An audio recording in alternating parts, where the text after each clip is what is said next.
Claro que na hora que a gente sobe aqui, as coisas não funcionam.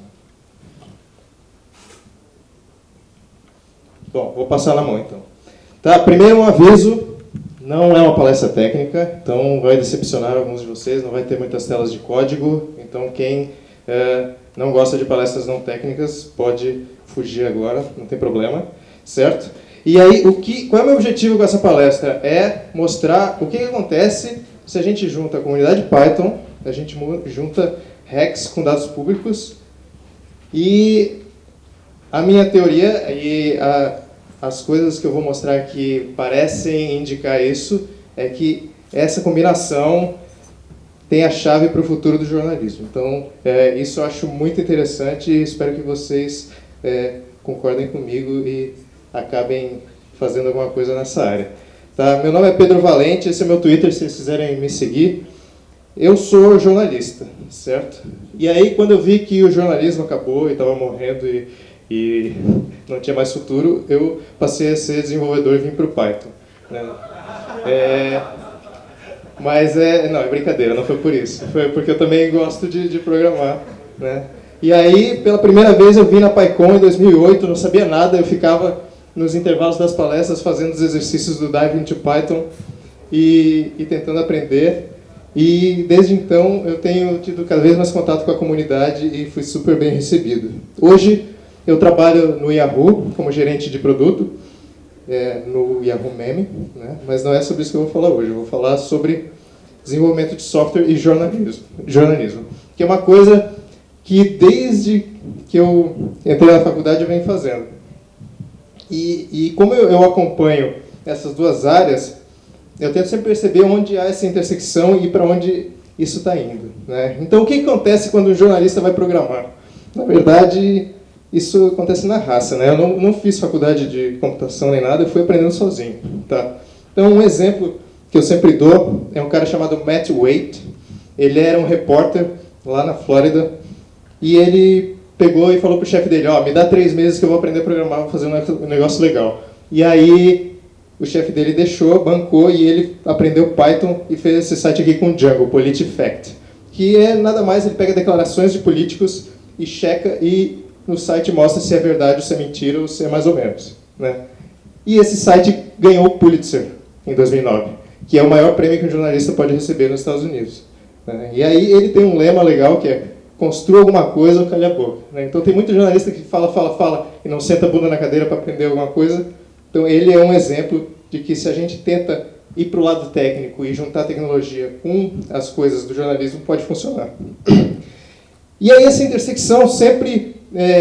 eu fui atraído por Python, porque o Python sempre esteve na vanguarda dessas coisas inovadoras que acontecem. Né? Você pode ver o Django. Onde é que o Django nasceu? No jornal. Né? O Django nasceu dentro de um jornal, para ajudar o site do jornal. Né? Então, o Adrian Holovaty foi um dos caras que criou o Django, e ele é jornalista.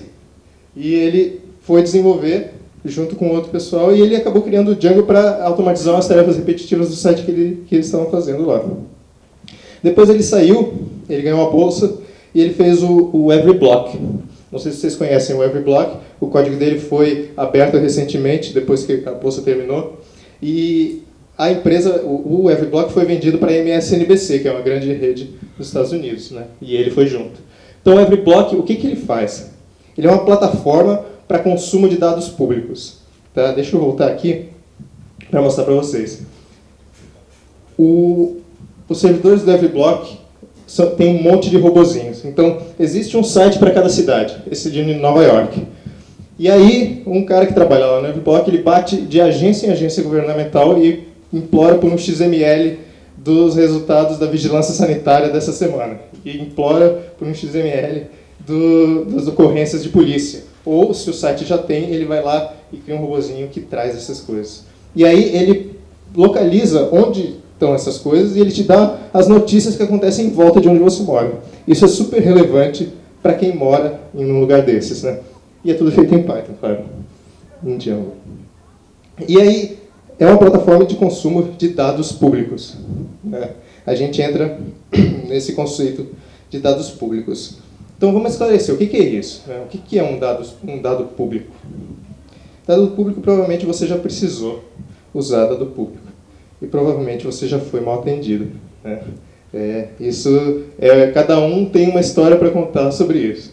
Então você vai no site da Infraero e tenta achar o horário do seu voo. Quantos cliques você tem que dar? Não existe uma URL que você pode usar para voltar onde você estava. Né?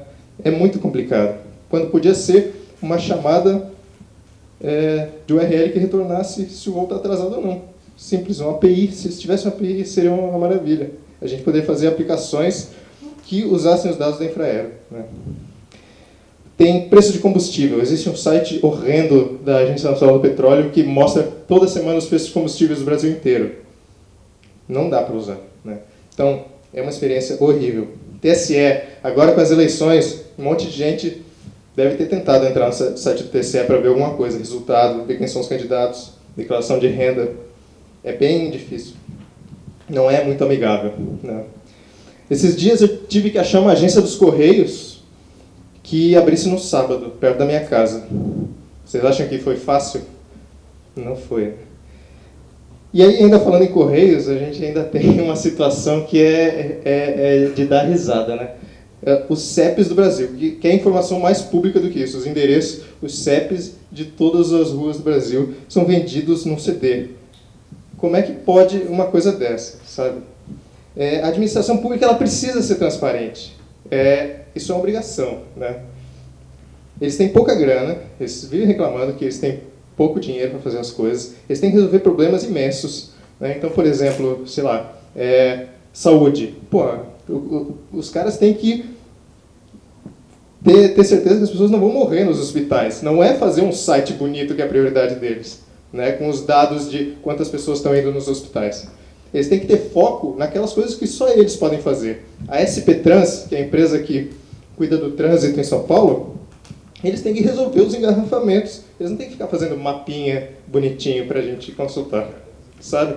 O foco deles são os problemas muito mais importantes que só eles conseguem resolver. Então, por isso que é importante que eles abram esses dados, né? Que as empresas públicas foquem no que elas têm que fazer e na parte que de mostrar os dados e de recombinar e de interpretar esses dados, eles abram e contem com a gente, porque é isso que a gente gosta de fazer. Né? Isso não devia depender de lei, é uma obrigação moral, sabe? Tem coisas que é óbvio que tem que estar aberto, sabe? Gasto de empresa pública, isso é evidente que tem que estar aberto. Não tem que precisar ter uma lei para abrir aquilo. Isso é ridículo, né? Então, por exemplo, aqui, não sei se dá para ler, tá ruim, né? Tem um wiki, que depois eu vou falar do Transparência Hack Day, que mostra várias fontes de dados públicos que são legais para a gente brincar. Né? Então, só como exemplo aqui, tem informação sobre as rodovias, estatísticas de turismo, frota de veículos, evolução da educação superior, estatísticas do sistema prisional, ranking de reclamação contra bancos, tem um monte de coisa legal que a gente poderia, botando a mão nesses dados, fazer algumas aplicações muito úteis. Né? E aí, se o fornecedor dos dados não colabora, estou falando dos Correios, no caso, claro, a gente faz justiça com as próprias mãos, a gente vai ter que tirar na marra, porque pô, o dado é público, não tem por que eles quererem esconder da gente. Né? E aí uma técnica de se fazer isso é com scraping, né? Que é uma coisa que está se popularizando cada vez mais. Tem vários jeitos de fazer com Python. Beautiful Soup é um. Scrapy, como é que fala? O Bruno Gola, acho que vai falar dele depois, na Latin Talk. Que é legal também, ou até só com o URL livre dá para fazer isso. Eu não vou mostrar código aqui, tá? Porque esse tipo de coisa, sabe o que eu acredito? Não é que eu vou ensinar vocês como é que a gente vai fazer. Eu acho que é muito mais proveitoso um open space, todo mundo que já tentou ou tem alguma ideia de como fazer isso, trocar experiência, do que ficar eu aqui cagando regra para vocês. Eu acho que é mais legal a gente trocar a experiência do que eu só falar. Tá, então, eu sugiro que isso pode ser um tema para Open Spaces, certo? Então, é legal ver que tem cada vez mais gente atacando esses problemas. Tá? Um movimento interessante é o Transparência Hack Day, que tem um grupo do Google que vocês podem entrar e tem um monte de mensagens interessantes e onde eles falam de eventos que vai ter, onde as pessoas se reúnem para hackear. Dia 10 de outubro teve um Transparência Hack Day sobre moradia em São Paulo. Então, desculpa. Então, o pessoal tentou fazer hacks que atacassem esse problema da cidade, né? Então, tem várias outras coisas. Existe o Random Hacks of Kindness, que é uma iniciativa mundial que tenta criar aplicações que resolvam problemas das pessoas. Então, o próximo é 4 e 5 de dezembro, se eu não me engano. Dá para se inscrever, tem em São Paulo. E quem tiver interessado pode organizar na sua cidade também. Tem o pessoal que organizou em Porto Alegre, né? Então dá para se organizar.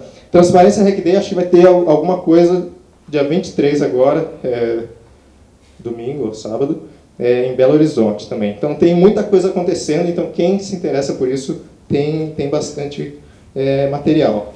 O T-Hack Day DF é o pessoal lá de Brasília, que tem um site muito bom, com aquele wiki, com aquelas fontes que eu mostrei, com um monte de coisa, repositório com código, com um monte de coisa sobre essas aplicações de extrair dados públicos e tal. Tá? Para quem nunca viu isso que eu estou falando, deixa eu dar um exemplo de um hack com dados públicos feito em Python.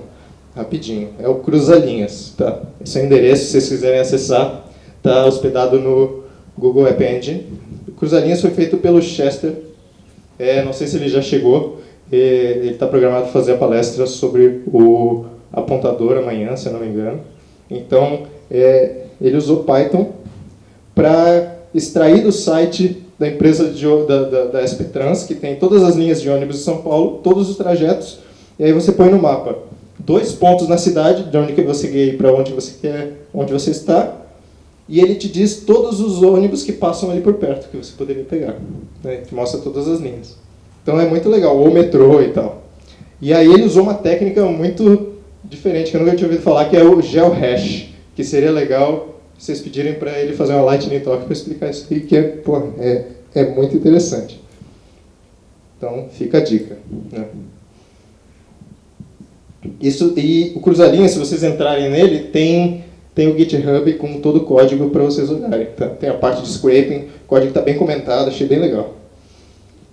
De novo, nossos amigos Correios, o Guilherme Chapievski, que trabalha comigo lá no Yahoo, ele fez uma coisinha em Python que você acessa assim. Você importa Correios, você dá o código da sua encomenda e você pega o status da sua encomenda. E ele faz isso batendo direto no site dos Correios e extraindo os dados de uma página, já que o Correio não tem API.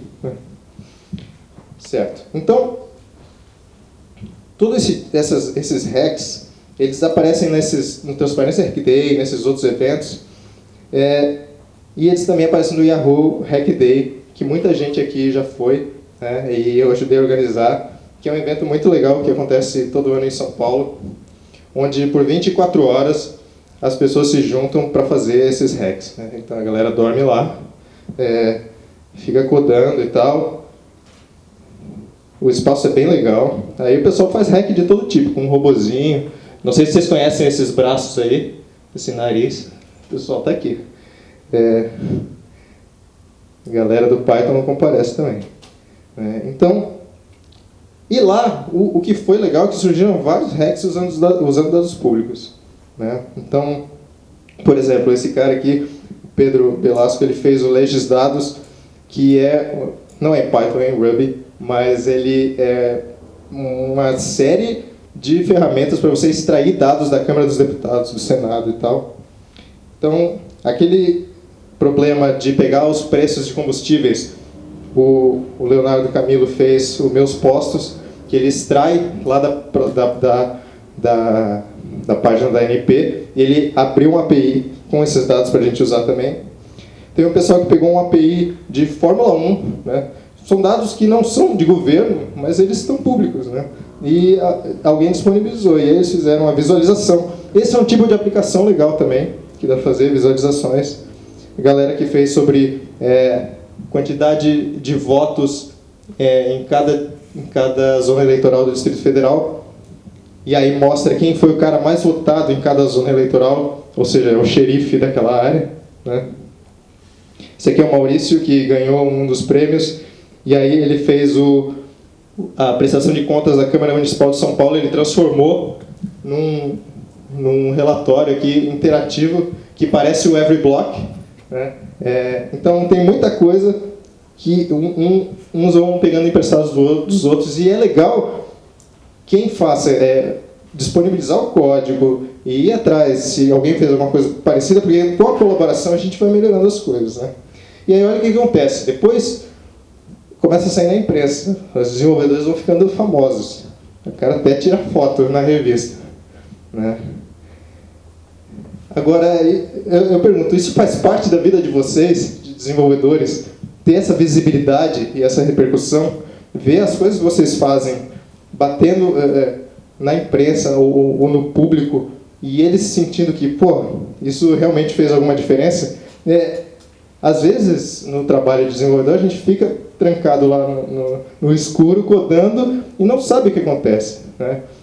Agora, no jornalismo, é isso que a gente tenta fazer o tempo todo. É mostrar alguma coisa de interessante para as pessoas, para que isso tenha impacto, mude alguma situação ou revele algo de errado que está acontecendo, né? Então, esses hacks, o que eles são? Eles são software? Eles são jornalismo? Né? A resposta dessa pergunta é que pouco importa. O que importa ter esses rótulos, né?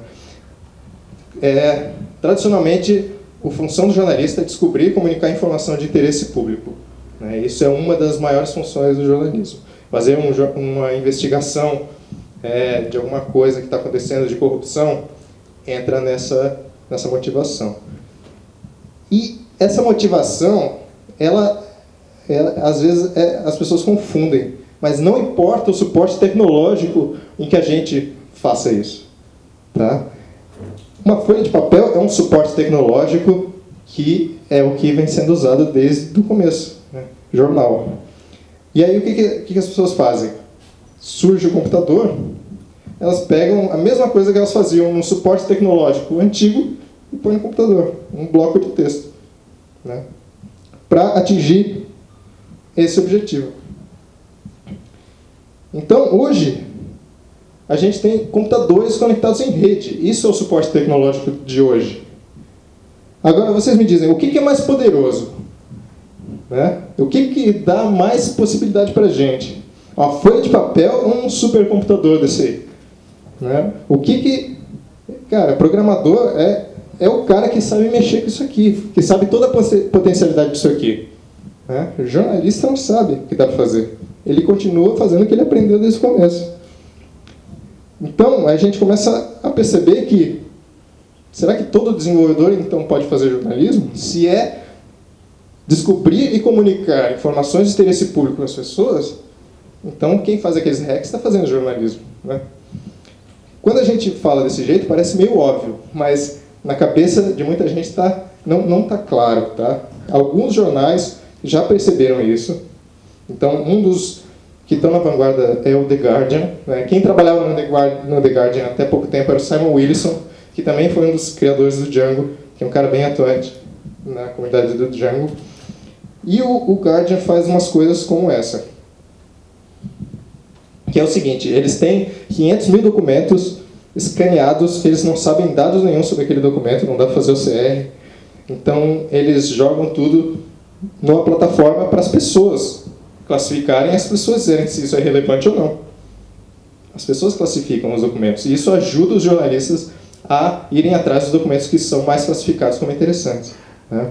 O Guardian tem uma Open Platform, eles têm uma Data Store, né? O Open Platform são APIs que você pode acessar. Data Store são bases de dados com informações interessantes, muitos dados públicos, que eles pegam e reformatam de um jeito que seja fácil para os desenvolvedores. Então, nesse desenho aqui, mostra a tabela com todos os casos de gripe suína no mundo. O New York Times é outro que está na vanguarda disso aí também. Tem API, tem um monte de coisa e tal. Mas eles usam Ruby. Nos Estados Unidos, essa comunidade de gente que junta as coisas, desenvolvimento e dados públicos e interesse público e tudo mais, está crescendo muito, tá? basicamente por culpa do novo governo que impõe que a transparência seja uma prioridade. Então, o data.gov é uma iniciativa que está sendo copiada em outros lugares, já tem o data.gov.uk no Reino Unido, e isso no Brasil, aí o pessoal tenta fazer o portal da transparência e tal. É uma coisa que a influência americana está fazendo bem para outros governos, né? Mas é claro que o interesse político não sempre se contrapõe a essa vontade de ser transparente. E aí eles criaram lá nos Estados Unidos esse fórum, que é bem interessante também, que é desse pessoal que está fazendo esse tipo de junção para se ajudar, né? Então, como é que eu faço uma app desse jeito e tal? Aí eles perguntam, respondem, é bem legal. Mas e no Brasil? Tá? Como é que a gente está? A gente ainda tem algumas iniciativas isoladas, né, que podem crescer se a gente colaborar mais. Só que a gente pode pensar ainda um pouco mais além disso aí. Tá? Tem uma oportunidade surgindo. E é uma oportunidade de mercado que é legal a gente prestar atenção. As grandes empresas de mídia, elas não entendem de tecnologia, elas entendem de mídia. É aquela cabeça antiga. E elas veem que tem alguma coisa acontecendo, que elas vão ser engolidas por alguma outra iniciativa, ou elas vão se tornar, vão adotar essas novas tecnologias. E aí o que acontece? Tem gente que diz que o jornalismo não está acabando, né? Ele está acabando, é o jeito velho de fazer jornalismo, e que está rolando uma renascença do jornalismo por parte, basicamente, dos desenvolvedores, né? E que essa renascença passa pelo desenvolvimento de software.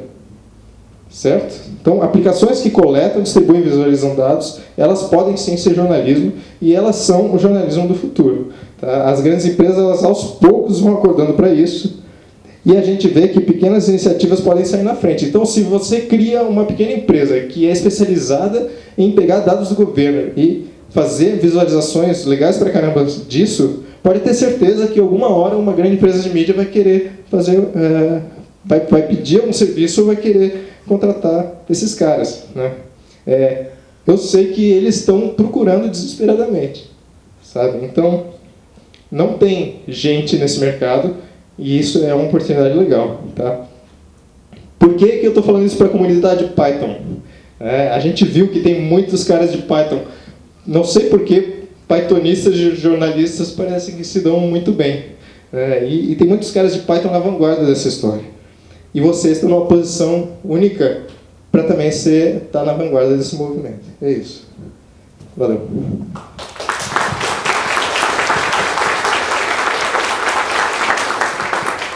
Nossa, foi bem rápido, hein? 22 minutos só. Alguma pergunta? Diga. Sou jornalista também. E, assim, essa iniciativa me lembrou muito. Mas melhor falar no microfone, vai pegar o áudio, confirmar. Só tem esse aqui, né?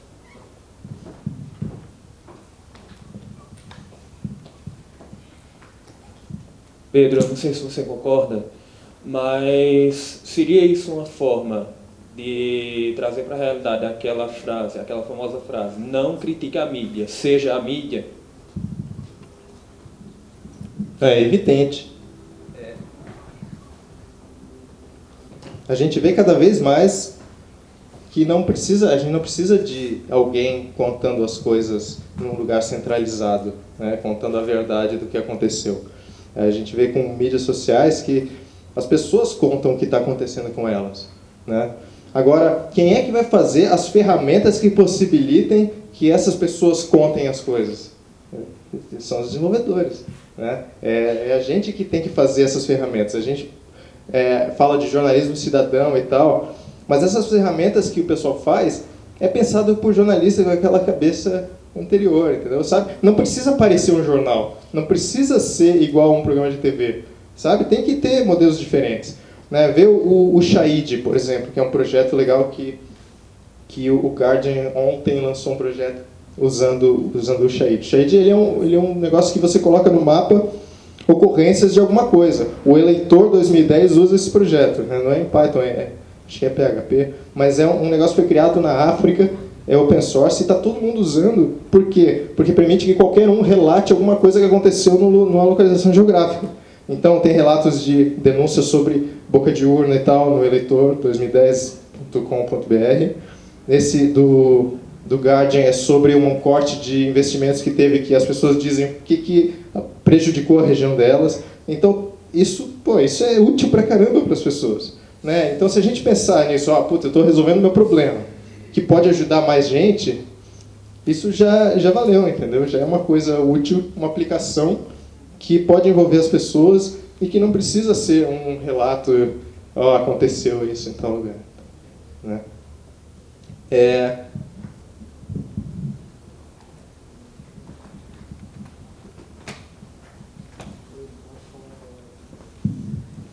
Cara, excelente trabalho. Eu trabalho numa empresa de cartão de crédito. Eu acredito que tem muita informação privada que, pelo teu ponto de vista, poderia ser pública. Isso é muito difícil de tu ter essa informação. Mas eu acho que a questão do valor do combustível, hoje, em tempo real, tu poderia ter o valor de todos os postos. Remédio, valores de remédio, hoje existe transação identificada.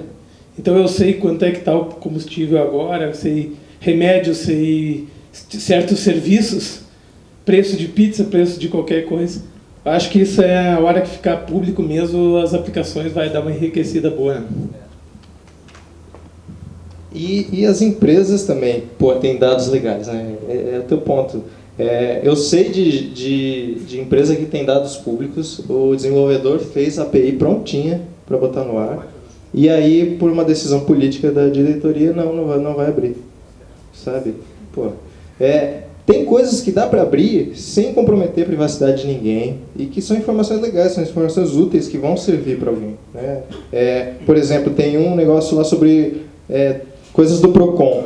O cara achou uma URL sequencial, um ID sequencial de um site do Procon, onde eles guardavam as reclamações que as pessoas fazem. Ele foi lá, puxou tudo e fez um serviço melhor, entendeu? Tem um monte de coisa legal que dá para fazer. Mais alguma pergunta? A minha pergunta era justamente nesse lado aí que você estava falando aí de pessoas que desenvolvem isso, disponibilizam esses dados, apesar de um exemplo que você deu, o Procon. Não existe retaliação nenhuma dessas empresas sobre esse pessoal que divulga essa informação? É aí que entra a pressão popular, né? Por isso que a gente, quando tem um hack legal, a gente tem que dar visibilidade para ele. Por isso que é legal, quando o desenvolvedor faz alguma coisa que é meio clandestina, a gente dá o apoio para ele, porque aí o órgão vai ver que a população quer aquilo. Eu acho que essa pressão é importante para o órgão ver que não é uma rebeldia do cara, entendeu? É uma coisa que as pessoas precisam. E ele não tem nada que ficar escondendo, né? É difícil, existe esse conflito sim, mas sei lá. Aí um outro cara falou assim, não, eu estou fazendo um serviço, eu já vou deixar pronto que se eu botar /RSS no final, vai ter um feed, mas não falei para ninguém, né? Então tem uns caras dentro que já estão pensando nesse tipo de coisa, né? Por exemplo, em São Paulo, existem todos os ônibus da cidade têm GPS e são monitorados em tempo real. Então você sabe em tempo real onde estão todos os ônibus da cidade, a velocidade em que eles estão. Então você consegue mapear a velocidade de todas as vias da cidade. Isso está público? Não está. Pedro, queria dar parabéns pela palestra, que eu acho o tema importantíssimo. E só fazer um adendo, né, que é a questão do CEP, que a gente já tinha até discutido antes, que eles vendem um CD, que eu acho que é, sei lá, R$20, R$50, uma coisa assim, mas os dados vêm criptografados, né? Vem num Access, criptografado, com a senha. Tá certo que a senha vem no arquivo TXT do lado do Access, mas enfim, isso é detalhe. E além disso, para você ter acesso, você tem que comprar tipo uma licença e dizer para qual estado que você quer. Então, se você quer só de um estado, é tanto. Se você quer do Brasil todo, é R$4.000. E você ainda paga de acordo com o formato, né? Tem o formato TXT, o formato CSV, o formato Access, porque o programa que você paga, sei lá, R$50, você tem direito a só ver a informação, mas você não pode nem dar Ctrl+C. Você só vê. E assim, é uma estatal, né? A gente que está sustentando, e então é uma informação de uso público que não devia estar cobrada. Nossa, eu não sabia que era tanto. 4.000 é coisa, hein? Nossa. Mais alguém? Bruno Gola, eu falei de ti aqui na palestra, hein? Que você vai fazer o negócio do scrape, tá? Mais alguém? Só fazendo um adendo na situação do CEP, o site público dos Correios, que tem aquela interface dele, ele te dá uma mostralinha em imagem e é impossível fazer o OCR nessa imagem. Ela tem ruída, eu já tentei muitas vezes e não consigo. Intencionalmente para não clicar. Só repetindo, quando a gente busca no site dos Correios, o resultado, o CEP vem numa imagem que não dá para fazer OCR. Acho que tem CAPTCHA também, não tem? Não tem CAPTCHA. Não, mas aí não dá para copiar, não dá para fazer nada. É um segredo de Estado, parece. Mais alguém? Eu acho que ainda tem uns minutinhos. Assim, tem um adendo aqui que eu preparei também, que de repente é uma outra visão sobre essa história de a gente fazer esses projetos, esses hacks pessoais no nosso tempo livre, né? Tem um livro aqui que é um livro novo chamado Drive, do Daniel Pink, que ele pega umas pesquisas que vê por que as pessoas se motivam para fazer as coisas, né? Por que as pessoas se empolgam para fazer as coisas? E esse tema é um tema que empolga muita gente. E aí ele diz que tem 3 eixos para você se empolgar para fazer qualquer coisa. Um é autonomia, um é você decidir que você quer fazer aquilo, seja no trabalho, seja em qualquer área. Se você tem autonomia de dizer, putz, eu que decidi, eu vou fazer isso, você tem muito mais chance de se motivar para fazer aquele negócio, né? Em vez de alguém te dizer, você vai ter que fazer isso, você não vai fazer de saco cheio. Outra coisa é você ter domínio de como você vai fazer aquilo. Então você ter domínio da linguagem, por exemplo. Você resolve que você vai fazer em Python. Aí é uma maravilha, né? Agora, se você tem que fazer uma linguagem que você não domina, você vai ter dificuldade e vai pastar.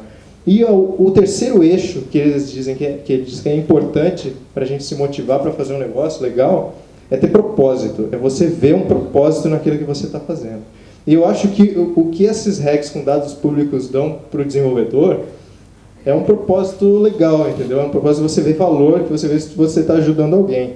Por exemplo, você pode passar o fim de semana tentando resolver um desafio de matemática, como muita gente faz num site desses quaisquer desafio. Eu já passei várias noites fazendo isso aí, né? Mas isso não tem repercussão nenhuma fora a minha diversão, né? Mas quando eu vejo que tem um projeto que, eu vou fazer alguma coisa e vou, quem sabe, conseguir um resultado legal, é um propósito legal, né? Eu postei no meu blog uma vez uma sugestão do Fabiano Angélico, que é da Transparência Brasil, que ele tem o seguinte: ele tinha uma lista de empresas inidôneas do governo, que não podiam mais fazer negócios para o governo. Era uma lista negra de CPFs. E ele queria saber quais dessas empresas tinham doado dinheiro para algum candidato. E aí eu postei isso no meu blog. Alguém pode fazer e tal. Aí a galera se empolgou, fez em Python. E aí a gente tinha o resultado de uma lista de políticos que tinham recebido doação de algumas empresas que estavam na lista negra. Então isso foi uma informação que ninguém tinha antes. Um cruzamento muito legal com base em CNPJ, em dados que existem, que estão públicos. E a gente conseguiu descobrir. Um deles era o Beto Richa, aqui de Curitiba. Então eu falei para um amigo meu, que é repórter aqui. Ele foi atrás, eles entrevistaram ele sobre isso, né? Então foi um hack que deu repercussão, que resultou em alguma coisa. Eles foram perguntar, aí obviamente a resposta não, mas a gente não sabia, não sei o que e tal. Mas foi um episódio muito legal, que mostra que essas coisas podem ter um resultado, né? E se você consegue, o jornalista ele é treinado para pensar nessas associações e, onde é que eu vou descobrir um buraco nessa história? Se vocês conseguem cruzar dados de uma maneira que você encontre alguma associação assim, e você abre a boca e conta para todo mundo, isso vai ter repercussão, claro, né? É isso? Mais alguma coisa? Não? Galera, muito obrigado. Pô, foi uma honra ter falado.